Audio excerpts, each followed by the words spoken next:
when two countries have such a close relationship, we absolutely understand that very important to sustain that relationship is for the people to be close to each other.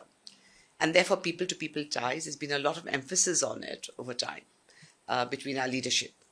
The last time when Prime Minister Modi was in Japan for a summit, they set targets and said that there would be exchange of about 500,000 people, over a period of time. This, of course, includes tourists and business people and so on. But I think two areas where they have been looking at. One is students' exchanges. Indian students go abroad to study, and we know the problems that they are facing a lot in the West now, particularly in the US and other countries. And Japan has an extremely, a good and very strong educational base. And we believe that there are opportunities, great opportunities for Indian students to go and study there. In fact, it's a bit of a surprising thing that if you look at South Asia, Japan has more students from Nepal and Bangladesh than from India. So I think what Japan has a job to do to inform Indian students better about the opportunities that there are in Japan. And I think we should do this job ourselves, because I keep telling people, having lived in Japan, that the quality of education is extremely high, it's security, safety, and you're going to a very friendly country. And so I do hope that we see more students going from India to Japan, but not only from India to Japan, also Japan to India. I think we should be able to get more Japanese students coming. I think there is an information deficit there which needs to be bridged.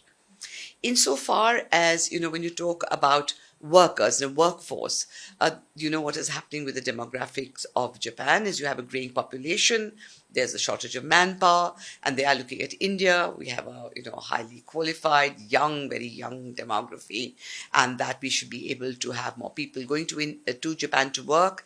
But they not only have to be qualified, I think Japanese also feel that's necessary for them to be able to adjust better, to have a certain level of knowledge of Japanese.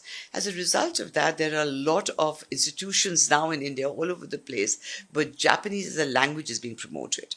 So you find more and more people who are learning Japanese. They are looking at workers in different categories.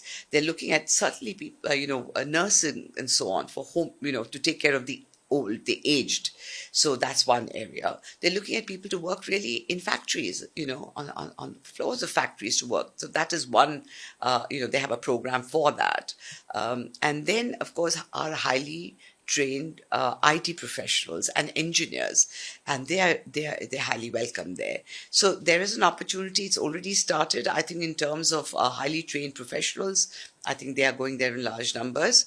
But insofar as the others are concerned, a beginning has been made, and I see that there will be progress. But let me also say that we need to also have people travel to each other's countries. And there's been a huge boom in tourism from India to Japan. And we should perhaps like to see that from Japan to India too.